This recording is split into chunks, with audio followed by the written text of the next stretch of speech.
Muy buenas tardes, bienvenidos de nuevo a Negocios Televisión, bienvenidos al espacio informativo. Miramos de nuevo a la actualidad, a las últimas horas, fijándonos en Estados Unidos, en la situación en Oriente Medio y también el papel que está teniendo la administración de Joe Biden en este conflicto. Pendientes de Biden, de su salud mental, enseguida vamos a ahondar en las cuestiones que están dando mucho que hablar desde luego en las últimas horas, pendientes de del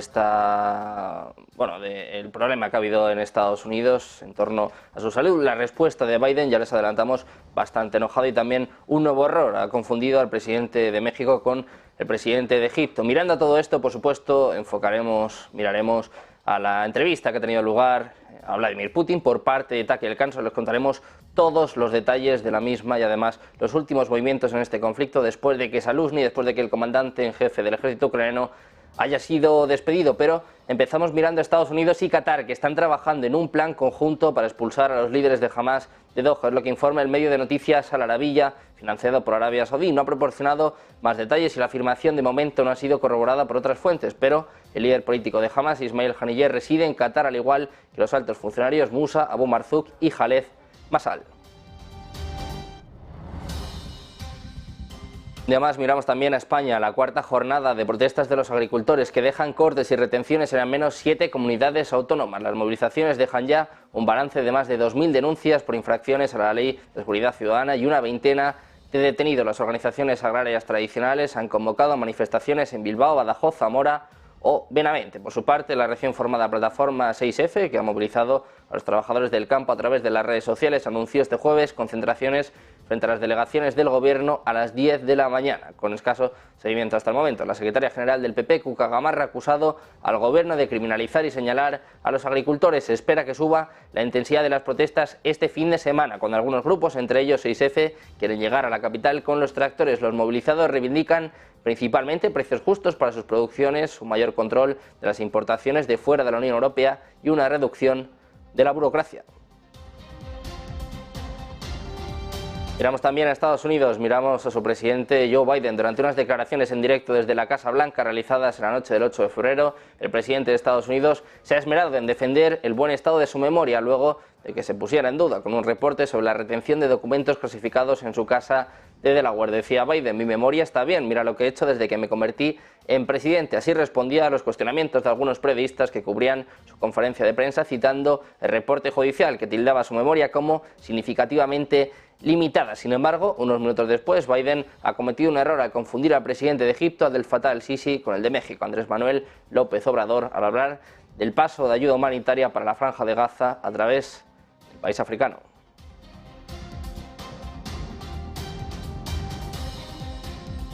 Miramos ahora a Rusia. Las fuerzas aeroespaciales de Rusia, que han efectuado el lanzamiento de un cohete Soyuz 2-1B desde el cosmódromo de Plesetsk, en la provincia de Arjánguelsk, que después puso un satélite militar en la órbita programada. Es lo que ha informado el Ministerio de Defensa ruso. Dice que este viernes, a eso de las 10:03 hora de Moscú, desde el cosmódromo estatal de pruebas del Ministerio de Defensa se ha realizado el lanzamiento del cohete portador de clase ligera Soyuz 2.1V, con un aparato especial en interés del Ministerio de Defensa de Rusia. Es lo que reza este comunicado, que detalla que el aparato espacial se ha situado a la hora prevista en la órbita programada. Además, ha calificado de estable la recepción de datos de telemetría y aseguró que los sistemas de a bordo funcionan con normalidad. Miramos ahora a Europa, a un alto cargo de defensa belga que dice que la producción de armas en Europa está en una profunda mierda. Esto es lo que dice el exgeneral belga. Dice que la Unión Europea va a tardar años en desarrollar la capacidad de producción de armas y municiones necesaria para armar adecuadamente a Ucrania y reequipar a sus fuerzas nacionales. Es lo que ha dicho al medio político Mark Thijs, su jefe de defensa de Bélgica. Dice: no es una broma, estamos metidos en una mierda profunda, sobre todo en Bélgica, pero no somos los únicos. Las municiones son un síntoma de un problema cultural dentro de Europa. Destaca además la dependencia del paraguas de seguridad estadounidense como excusa para décadas de subinversión en la propia capacidad de producción del bloque. Dice Thijs: hay muchas ilusiones, la gente subestima el tiempo necesario para realizar los proyectos. El tejido industrial en Europa no es lo suficientemente fuerte ni siquiera para apoyar a Ucrania.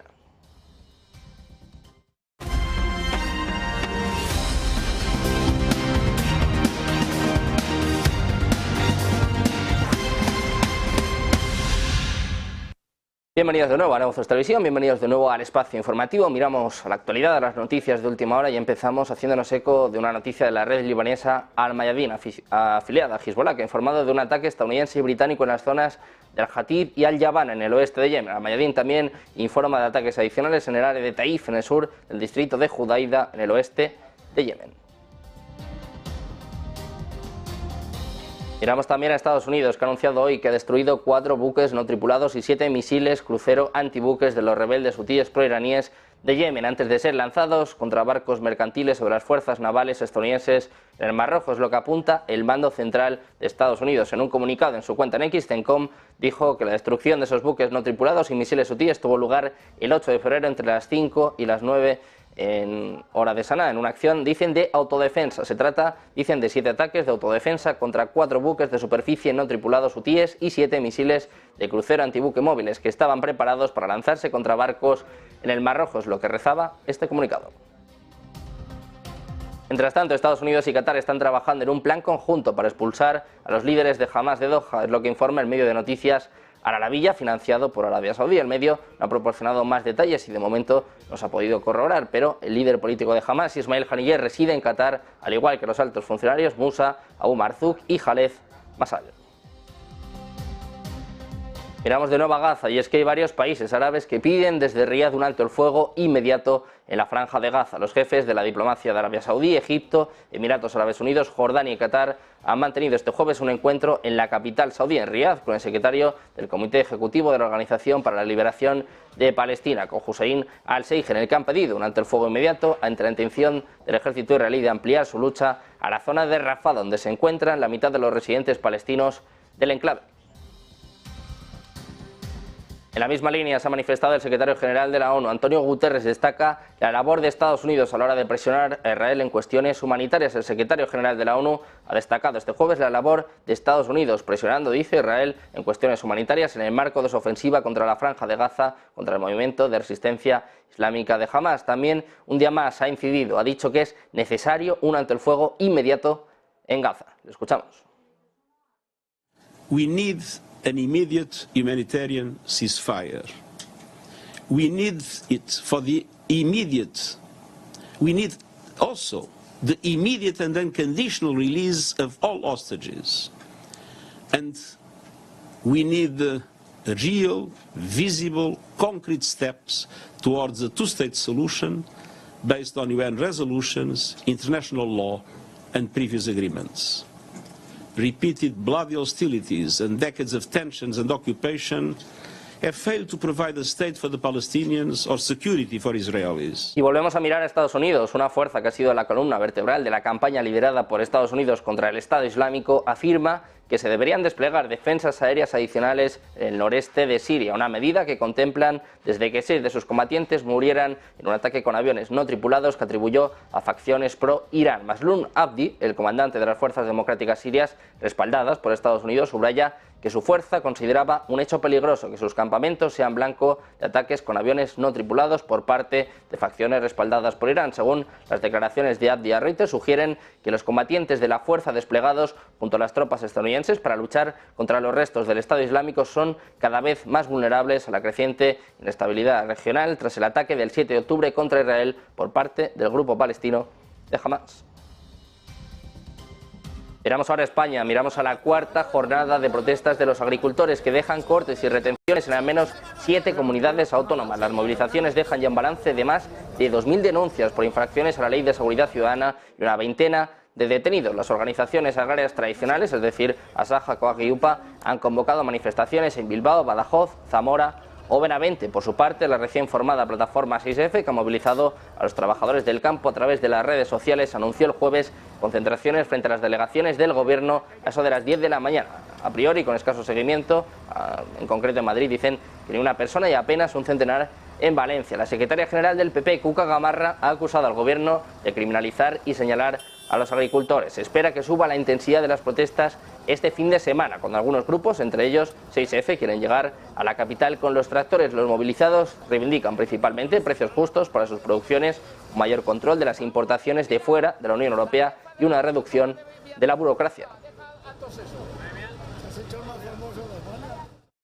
Miramos ahora la respuesta por parte del ministro del Interior, por parte de Fernando Grande Marlaska. Ha avisado este viernes de que no van a permitir que las protestas contra tractoradas y cortes de carretera que se han estado produciendo en varias comunidades autónomas lleguen a la sede socialista de la calle Ferraz en Madrid. Recuerda además que la violencia está al margen del ejercicio democrático de los derechos. Dice Marlaska, no nos consta ningún tipo de comunicación, es lo que ha señalado durante una entrevista en Televisión Española recogida por Europa Press. También se le ha preguntado por la convocatoria por parte de algunos grupos de agricultores para acceder a la capital con la intención de llegar hasta Ferraz. Dice Marlaska, aún así no la van a permitir. Además ha asegurado no estar preocupado por estas protestas, pero ha recordado que el uso de la violencia deja sin contenido y sin justificación el ejercicio de cualquier derecho constitucional como es el derecho a protestar. Añadía Marlaska, todos los ciudadanos tienen derecho a manifestarse, pero en correspondencia el resto de la sociedad tiene también su derecho a vivir tranquilamente. Nos fijamos ahora en Corea del Norte, que considera a su vecino del sur, a la República de Corea, como su principal enemigo. Dice además que está dispuesta a ocuparlo en caso de una situación de emergencia. Esto es lo que ha dicho el líder norcoreano Kim Jong-un en un evento con motivo del 76 aniversario de la fundación del Ejército Popular de Corea. Dice Kim Jong-un definir a los títeres de Corea del Sur como el enemigo principal más dañino y el enemigo principal invariable, y decidir como política nacional ocupar su territorio en caso de una situación de emergencia es una medida sabia para garantizar la seguridad eterna de nuestro país y la paz y estabilidad en el futuro. Esto es lo que cita la Agencia Central de Noticias de Corea en declaraciones del propio Kim. En una reunión plenaria del gobernante Partido de los Trabajadores de Corea en diciembre, Kim dijo que estaban abandonando la idea de una reunificación pacífica con el sur a través del diálogo. A partir de ahora, dice, la República de Corea del Norte verá a la República de Corea del Sur como su adversario extranjero más hostil. Miramos ahora a Biden, al que califican de un presidente anciano. Joe Biden no enfrentará cargos por tomar conscientemente documentos clasificados cuando dejó la vicepresidencia en 2017. Es lo que ha dicho este jueves un fiscal, lo que ha provocado una rápida reprimenda del presidente mientras sigue buscando la reelección. El fiscal especial Robert Hart dijo en un informe que optó por no presentar cargos penales después de una investigación de 15 meses, porque dice que Biden cooperó y que sería difícil condenarlo. Además, lo ha descrito como un anciano bien intencionado y con mala memoria. Escuchamos a Biden respondiendo. Dice que es el más cualificado para ser presidente de los Estados Unidos. Bastante enfadado, ¿eh? Expressed concerns about your age. That is your judgment. That is your judgment. That is not the judgment of the press. They expressed concerns about your mental acuity. They say that you are too old. Mr. President, in December, you told me that you believe there are many other Democrats who could defeat Donald Trump. So why does it have to be you now? What is your answer to that question? Because I'm the most qualified person in this country to be president of the United States and finish the job I started.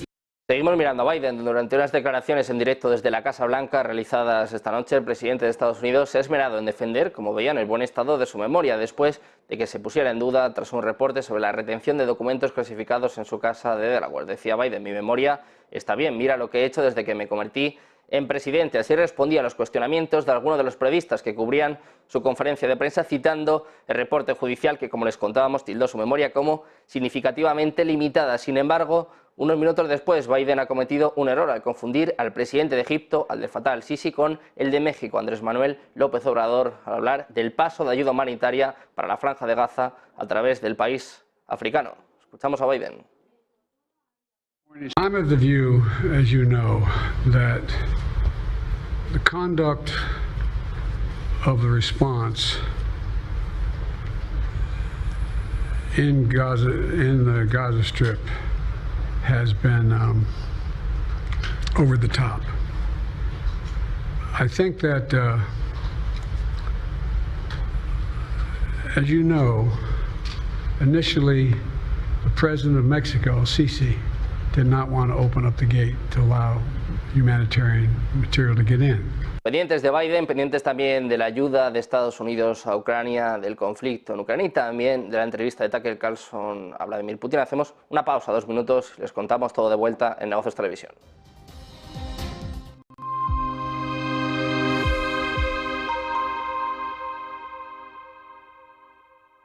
Ven al Torreón, estamos en El Pardo, un espacio único en plena naturaleza. Disfruta de momentos de desconexión mientras saboreas la mejor gastronomía. Disponemos de 7 amplias terrazas y salones para todo tipo de eventos. Degusta nuestros exquisitos platos acompañados de una selecta bodega de vinos. A tu servicio, un gran parking y zona infantil. Abierto los 365 días del año. Cocina ininterrumpida desde las 10 de la mañana hasta las 12 de la noche. Haz tu reserva. Localizarnos ahora es más fácil. La economía a tu alcance. Empresas, inversiones, tecnología. Ya en la APP de Movistar. Vive la economía. Negocios Televisión.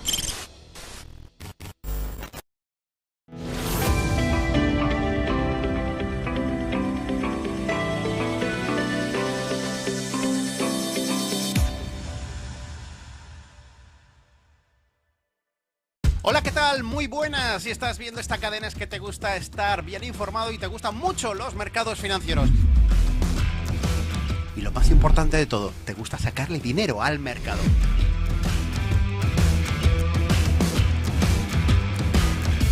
Así que tenemos una cita, el cierre de Wall Street los lunes a las 9:30 de la noche, los martes y los jueves un poquito antes, a las 9:15.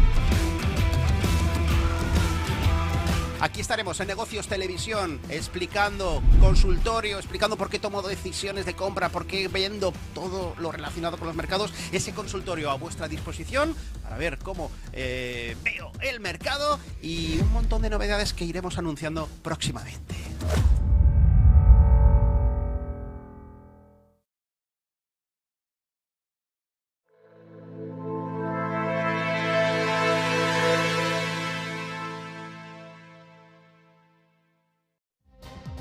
Seguimos mirando a la actualidad de las últimas horas y nos fijamos ahora en el Senado de Estados Unidos, que allana el camino para debatir un paquete de ayuda a Israel, Taiwán y Ucrania. El Senado de Estados Unidos ha allanado el camino este jueves para debatir la aprobación de un paquete de fondos valorado en 95.000 millones de dólares para Israel, Taiwán y Ucrania, sin los fondos para la seguridad fronteriza. El texto ha sido aprobado con 67 votos a favor frente a 32 en contra, después de que la Cámara Alta rechazase en la víspera un paquete de ayuda ampliado que incluía financiación para política migratoria, precisamente el punto de fricción entre demócratas y republicanos, según la CNBC.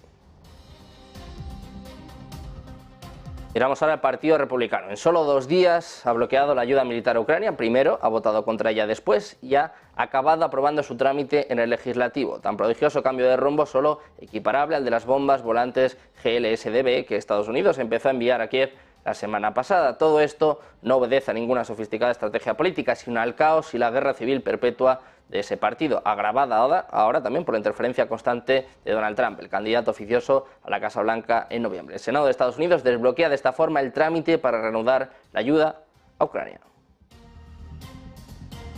Miramos ahora a China. La entrevista que el presidente de Rusia, Vladimir Putin, ha concedido al famoso periodista estadounidense Tucker Carlson, el presentador estrella de Fox News, ha sido todo un acontecimiento político. Así lo consideran en China. Dicen Carlson, por su posición política, representa a los medios republicanos de Trump, y el hecho de que la entrevista se convirtiera en un acontecimiento político es resultado, en primer lugar, de la feroz rivalidad y lucha política dentro de Estados Unidos en el año en el que se celebran elecciones presidenciales. Así lo señala el director del Centro de Economía Rusia del Instituto Chino de Estudios de Rusia, Europa del Este y Asia Central, Supolino. El experto chino precisó que el conocido periodista Tucker Carlson fue despedido del medio en el que trabajaba por tener una opinión diferente sobre el conflicto ucraniano.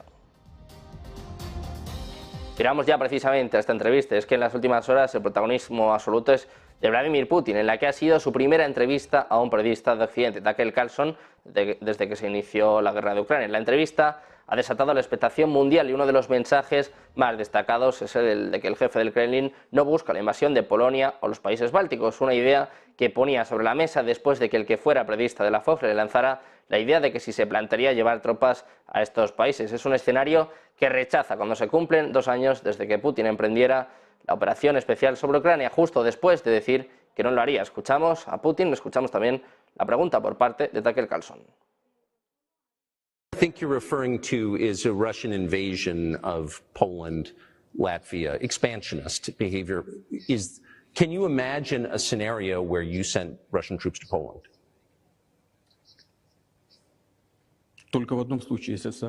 Only in one case, if Poland attacks Russia.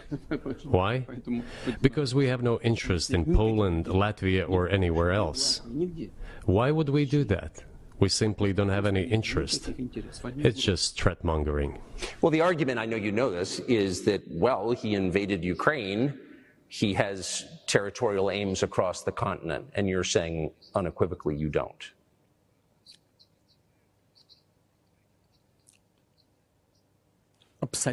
Это абсолютно исключено.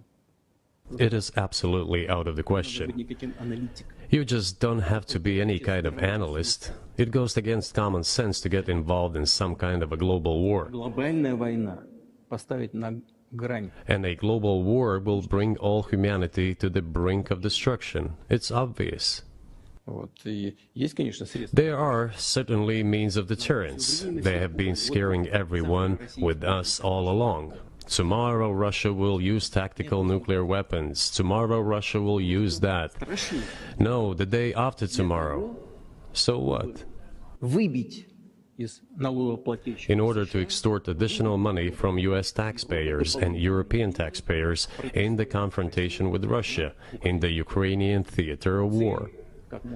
The goal is to weaken Russia as much as possible. Seguimos mirando esta entrevista en la que Vladimir Putin ha advertido a Estados Unidos de que podría estallar una guerra global que llevara a la humanidad al borde del colapso si despliega tropas en Ucrania. El presidente ruso hizo llamamiento a Estados Unidos para que detuviera los combates en Ucrania e impulsara la paz y le dijo al presentador de televisión estadounidense Tucker Carlson: tenemos que buscar una salida a esta situación. En su primera entrevista con una figura de los medios occidentales desde que se iniciara el conflicto con Ucrania en febrero de 2022, Putin pareció indicar por primera vez que Washington y Moscú estaban involucrados en conversaciones de paz secundarias sobre la guerra. Decía Putin, se mantienen ciertos contactos, pero se negó a entrar en más detalles. Sin embargo, el presidente ruso añadió: si alguien desea enviar tropas regulares, eso sin duda llevaría a la humanidad al borde de un conflicto global muy grave.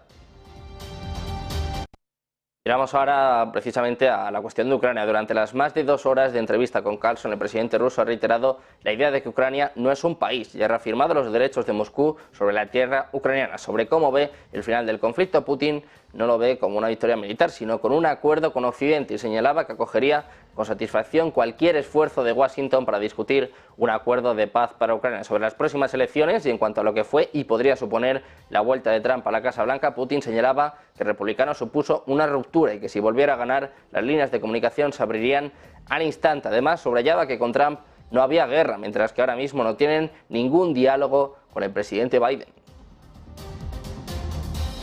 Otra de las cuestiones más importantes se ha debatido, se ha hablado en un tono distendido, incluso jocoso. Carlson lanzaba la pregunta sobre uno de los asuntos que sigue despertando más incógnitas: la autoría de la explosión de Nord Stream. Y la pregunta de quién hizo estallar este gasoducto, Putin sentenció que fue Estados Unidos, apuntando con el dedo al entrevistador y diciendo: ustedes, por supuesto. Una pregunta que, pese a la gravedad que encerraba, Carlson respondía con tono jocoso, señalando que ese día estuvo ocupado, mientras que Putin subrayaba que tal vez él tenía una coartada, pero que la CIA no la tenía. En cuanto a un final sobre la guerra en Ucrania y sobre los posibles contactos que podrían estar manteniendo Washington y Pekín con ese objetivo, Putin se mostraba tajante. Decía: si realmente quieren detener las hostilidades, deben dejar de proporcionar armas a Ucrania. El ruso además acusó a Occidente de echar por tierra unas conversaciones de paz con Ucrania que estaban casi terminadas. En la conversación puso de manifiesto, en cuanto a las gélidas relaciones, que no recuerda cuándo fue la última vez que habló con el presidente Biden, pero eso sí, matizó que en ese momento le trasladó que cometían un error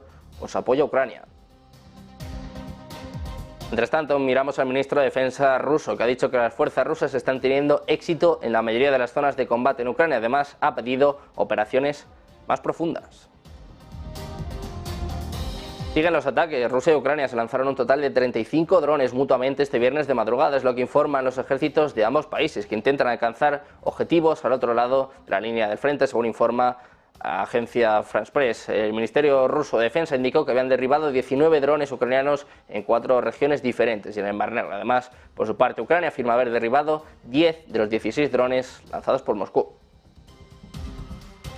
Miramos ahora a Ucrania. El asesor de la oficina presidencial ucraniana, Mikhailo Podolyak, ha condenado hoy la entrevista al presidente ruso Vladimir Putin por parte del presentador estadounidense Tucker Carlson. Dice que es un intento incuestionable de legitimar la agresión militar rusa contra Ucrania y sus consecuencias. Dice Podolyak: cualquier conversación o entrevista con Putin es un intento incuestionable de legalizar las reglas del caníbal ruso. Además, también dice en este caso, en su cuenta de la red social X, que el asesor de Zelensky, conocido además por sus mensajes filosóficos sobre actualidad política y además suele ser portavoz oficioso de la administración del presidente Volodymyr Zelensky, agrega que el intento de Putin de justificar el genocidio de ucranianos no cambia la realidad de la guerra ni devuelve a Rusia a la civilización. Seguimos mirando Ucrania. Drones ucranianos atacaron la refinería de petróleo Ilsky en la región rusa de Krasnodar, causando un gran incendio en el sitio este viernes en una operación llevada a cabo por el Servicio de Seguridad. Es lo que apunta una fuente ucraniana a la agencia Reuters. La fuente, que declinó ser identificada, dijo que aviones no tripulados del SBU también habían atacado la cercana refinería de petróleo rusa de Afisky, pero que los resultados de la operación aún se estaban aclarando. Las autoridades regionales rusas dijeron anteriormente que se había declarado un incendio en la refinería de petróleo Ilsky, que se extinguió en unas 2 horas. No dieron detalles de la causa del incendio ni de su impacto en la producción de la refinería. Miramos ahora al presidente Volodymyr Zelensky, que reemplazó este jueves al popular jefe del ejército de Ucrania por su comandante de las fuerzas terrestres. Una gran apuesta en un momento en que las fuerzas rusas están ganando terreno en casi ya 2 años de guerra. La reorganización que da paso a un nuevo liderazgo militar se produce tras meses de especulaciones sobre una ruptura entre Zelensky y el jefe del ejército, el general Valery Zaluzhny, a quien muchos ucranianos ven como un héroe nacional. Ascendió al jefe de las fuerzas terrestres, el coronel general Oleksandr Syrskyi, de 58 años, como nuevo jefe de las Fuerzas Armadas, citando su papel en la supervisión de la defensa de Kiev en 2022 y la contraofensiva relámpago de Yarkov más tarde ese año. Seguimos mirando a Ucrania. En su primer mensaje público este viernes, el nuevo comandante en jefe de las Fuerzas Armadas ucranianas, Oleksandr Syrskyi, pidió perfeccionar el ejército para que Ucrania pueda ganar la guerra.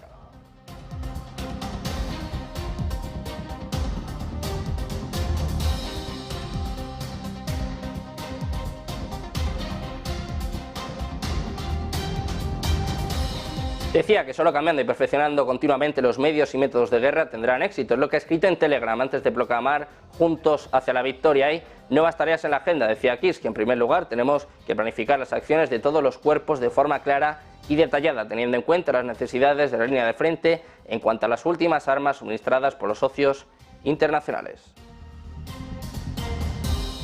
Miramos de nuevo al presidente ruso Vladimir Putin, que ha denunciado en una entrevista con Tucker Carlson que los países miembros de la OTAN intentan asustar a su población con una amenaza rusa imaginaria. En concreto, dice, en este caso, pues que planteó incluso que Estados Unidos y la Unión Europea, junto con Rusia, pudieran crear un escudo antimisiles. Es lo que decía en referencia a supuestas propuestas que el líder del Kremlin formuló a Bill Clinton y a George Bush, respectivamente. Putin recordó que en el año 2000 mantuvo una reunión con el entonces presidente estadounidense Bill Clinton y le preguntó si Rusia planteara la posibilidad de unirse a la Alianza Atlántica, si sería posible. Dice Putin, de repente me dijo, ¿sabes? Esto sería interesante. Creo que sí. Sin embargo, dice Putin, cuando por la tarde nos reunimos en la cena, me dijo, ¿sabes? Hablé con los míos, con mi equipo y no. Ahora no es posible.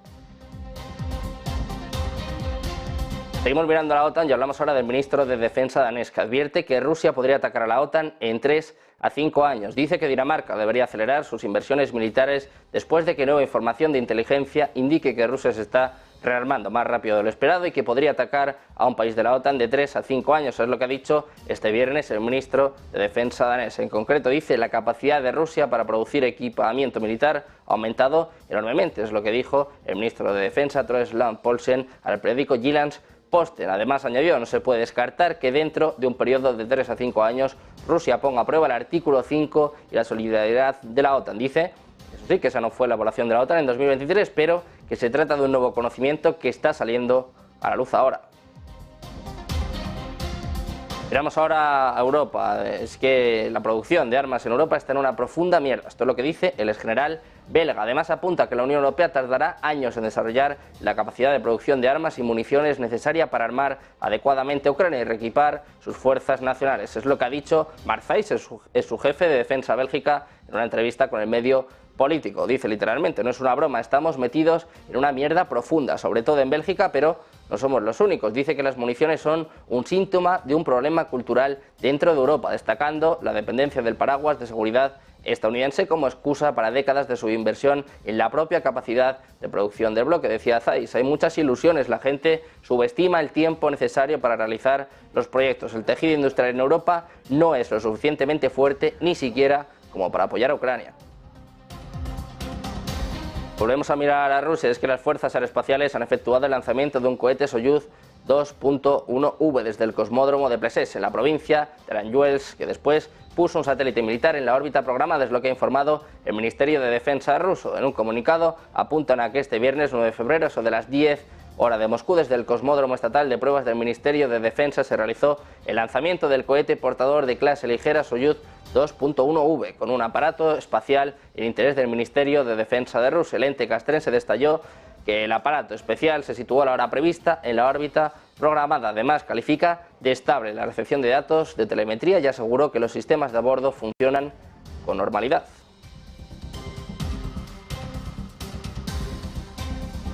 Pendientes de más noticias, de más actualidad, las últimas horas en torno a los BRICS, más declaraciones de Putin hablando de cómo Estados Unidos ha usado el dólar como un arma. Hacemos una pausa, 2 minutos, y se lo contamos enseguida en Negocios Televisión.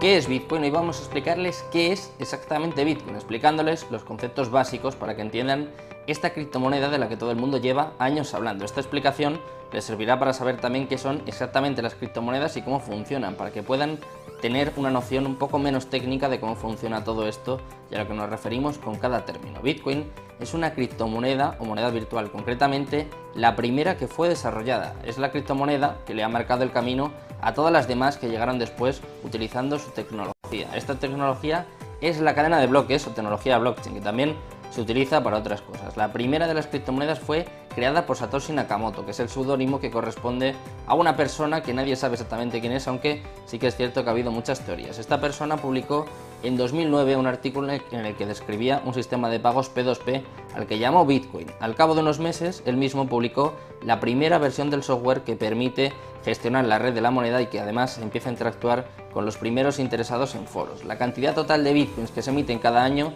está determinada por su algoritmo y pasa lo mismo con el resto de criptomonedas. Bitcoin está desarrollado para que cada 4 años se reduzca por 2 su producción y para que solo se emitan un total de 21 millones de bitcoins. Después simplemente dejarán de crearse. Esto es una diferencia fundamental con las monedas convencionales, puesto que los bancos modifican su valor a su libre albedrío. Por lo tanto, las monedas se pueden devaluar, mientras que Bitcoin quiere ofrecer algo más de estabilidad. En definitiva, entre los usos más destacados de Bitcoin cabe mencionar los siguientes, como por ejemplo pagar utilizando estas propias criptomonedas, obtener intereses por los bitcoins que poseas, algo similar al concepto de un depósito bancario, también obtener un préstamo utilizando como garantía tus bitcoins, cubrir tu exposición financiera con derivados en mercados regulados y por último obtener réditos de inversión mediante la compra-venta de bitcoins, al ser un activo que teóricamente tiende a revalorizarse en un escenario de demanda constante.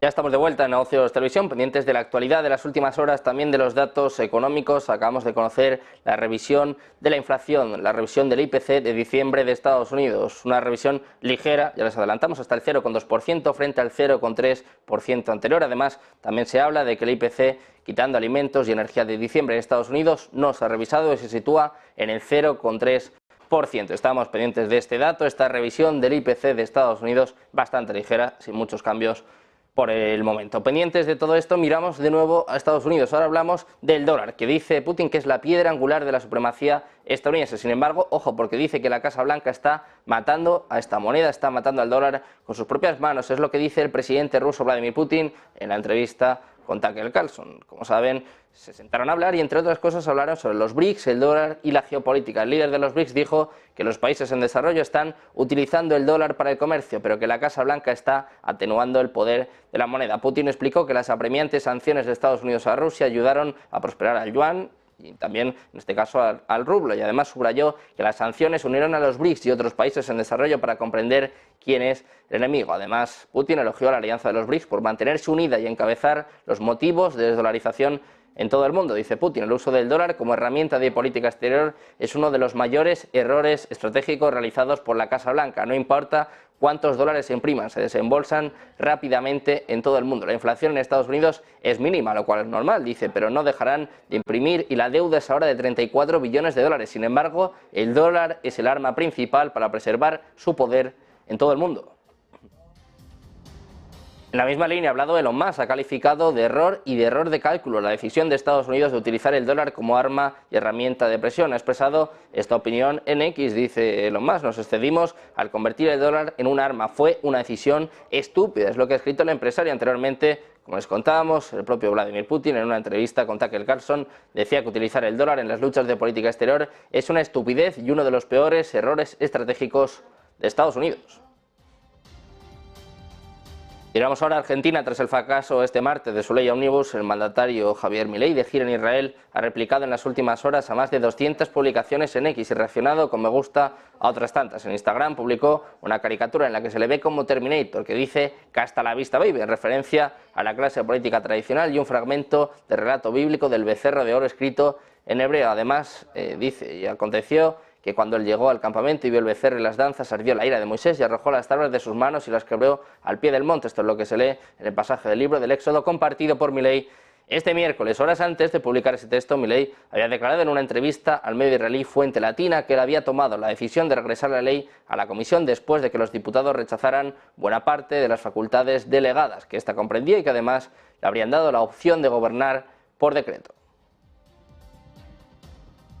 Miramos ahora al presidente de El Salvador, a Nayib Bukele, que ha alcanzado más de 2,5 millones de votos, en concreto 2.618.862, con ya el 96,4% de las actas procesadas en el escrutinio final de las elecciones presidenciales del pasado 4 de febrero, lo que supondría una victoria con cerca del 82% de respaldo electoral a falta todavía de confirmación oficial, con lo que supera el total de votos logrados en los comicios de 2019, cuando registró 1.434.856 con el 53,10% de los votos. Por detrás de Bukele, del partido oficialista Nuevas Ideas, se coloca al frente Farabundo Martí para la Liberación Nacional con poquitos votos, en concreto 198.809, y la Alianza República Nacionales con 172.631. Los partidos Nuestro Tiempo, Fuerza Solidaria y Fuerza Patriótica Salvadoreña se ubican por debajo de NI, y en este caso Nuevas Ideas también lidera los votos en la modalidad remoto en el exterior por Internet y voto presencial en el exterior. Al concluir el escrutinio final, el ente colegiado debe declarar en firme los resultados y oficializar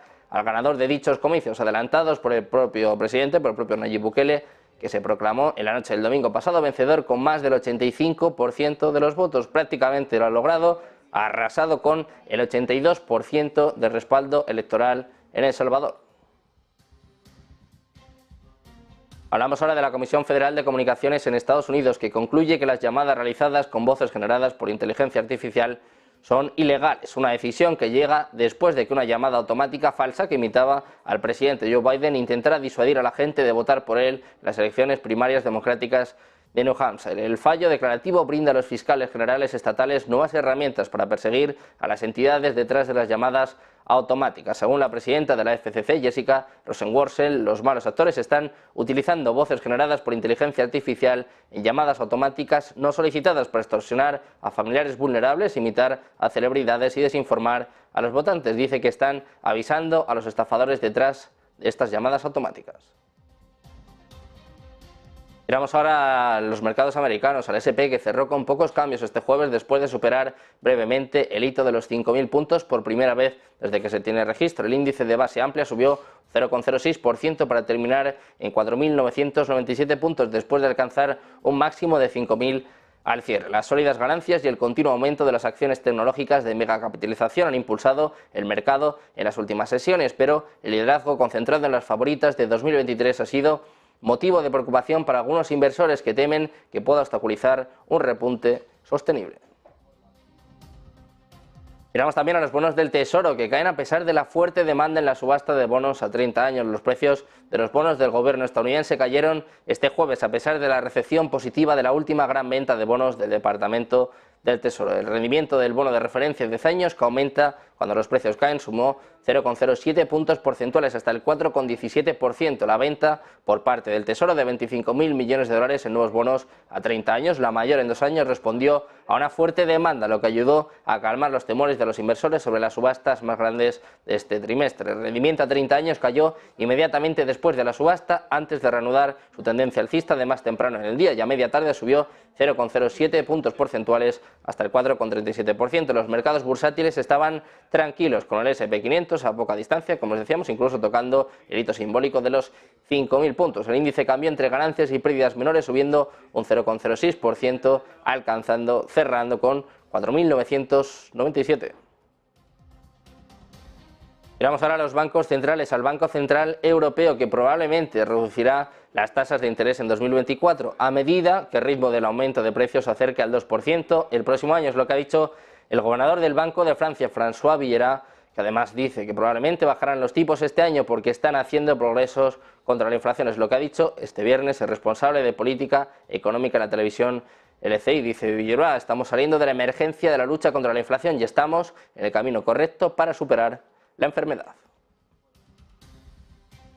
Miramos ahora a empresas, nos fijamos en Nissan, que se desploma un 12% después de decepcionar con sus resultados trimestrales. Las acciones de Nissan caen a medida que se contraen las ventas en China. Las acciones de Nissan Motor cayeron hasta un 11,7% este viernes, mientras los inversores asimilaban los decepcionantes resultados del tercer trimestre del fabricante de automóviles japonés. Los ingresos netos para el trimestre de diciembre fueron de 29.100 millones de yenes, muy por debajo de las estimaciones de consenso de los analistas de Bloomberg de 77.700 millones de yenes. Las ventas de vehículos en China disminuyeron un 35,5% respecto al año anterior. Las ventas minoristas en América del Norte no alcanzaron las estimaciones en un 15,1%, lo que Goldman Sachs se atribuyó en parte a un cambio rápido hacia los vehículos eléctricos híbridos. El fabricante de automóviles revisó su perspectiva de ventas minoristas para el año a la baja, a un 4,1%, pero mantuvo su perspectiva financiera, que dijo que reflejaba supuestos cambios actualizados debido a la debilidad del yen.